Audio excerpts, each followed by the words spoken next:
All right, let's talk about AI in healthcare. And I don't mean some sci-fi far-off future stuff. I'm talking about how it's working right now to fix a problem that, honestly, most of us know all too well. I mean, picture this. You've been there, right? Sitting in that doctor's waiting room, your hands clutching a folder just stuffed with reports. You're feeling that mix of hope and, let's be real, a lot of anxiety. And you're trying to mentally juggle every single detail, every number from the last few months of your treatment. And then it happens. The doctor looks at you and asks that one question. So, what was different in the last report? And your heart just sinks, right? Suddenly, you're frantically shuffling through papers. Your mind goes blank, and you feel so unprepared at the one moment you need to be crystal clear. And this isn't just you. This exact moment happens to people thousands of times, every single day. So, this is where we ask, how can technology actually help? But, and this is the big one, how can it help safely? Without crossing that line and trying to play doctor. Well, that's the million-dollar question, and it's exactly what we're going to unpack right now. Okay, so the big idea here is to stop thinking of AI as some kind of robot doctor. Instead, think of it as your perfect health companion. It's not a clinician. It's an assistant, a tool whose only job is to bring order to that chaos of medical papers and basically give you a perfectly organized memory of your own health story. So what does this health companion actually do? Well, its job is pretty straightforward. First, it stores your complete treatment journey. Second, it starts to understand the trends in your test results over time. And third, it puts together these super clear summaries for your doctor visits. The results?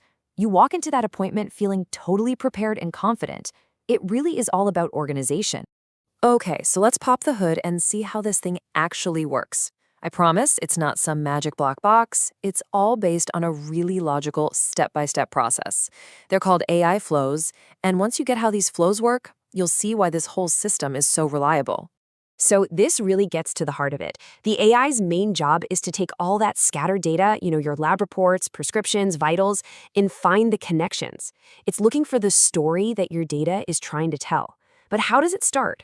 Let's zoom in and see how it handles just one single document. Let's follow the journey of a single lab report. It's pretty cool. Step one, you just upload the PDF. Simple enough. Then the AI gets to work. It reads the whole document and pulls out the important stuff, like the names of the tests and your results. Now here's the crucial part. It structures all that information. It puts it into a neat, tidy format. Why? So it can then compare this new report with all your past ones and instantly tell you what's changed. And this slide just shows that transformation perfectly. On the left, you've got the original PDF. For our eyes, it's readable, sure. But for a computer, it's kind of a mess, just a jumble of text. But look at the right. That's a structured file. The best way to think about it is like a perfect digital filing cabinet. Every single piece of information has its own little labeled drawer, ready to be pulled out and looked at in a split second. So you might be wondering, how does the AI know what to do with all this neatly organized data? Well, and this is super important, it doesn't think for itself, not at all. It just follows very, very specific instructions. We call them prompts. So to make something like a doctor visit summary, the prompt is like a recipe that says, hey, look for these three things: positive trends, trends to keep an eye on, and potential questions for the doctor. It's not creative, it's just following orders. And that leads us to what is, without a doubt, the most important part of this whole thing: safety. Because when you have a tool this powerful, you absolutely have to build in some rock-solid guardrails. The boundaries need to be crystal clear. Safety isn't an afterthought. It has to be baked in from the very beginning. Look, when we're talking about health, trust is non-negotiable. It's everything. So let's be super clear. This system is designed to support your healthcare decisions, but never to make them. It's a tool to help you have a better conversation with your doctor, not to replace your doctor. That's a line it will never cross. So, core principle number one, it's simple and it's absolute. No diagnosis. Period. The AI can point out that, hey, this number went up, but it will never say, and that means you have this disease. No way. That kind of clinical judgment is for one person and one person only, your doctor. Principle number two is just as rigid. No prescriptions. The AI will never, ever suggest that you start a new medication, stop taking one, or change your dosage. That conversation is sacred, and it belongs strictly between you and your doctor. Full stop. And the third principle really ties it all together. no medical advice. The AI's job is to be your organizer and your information source. Think of it this way. It gives you the what the numbers are, what the trends look like.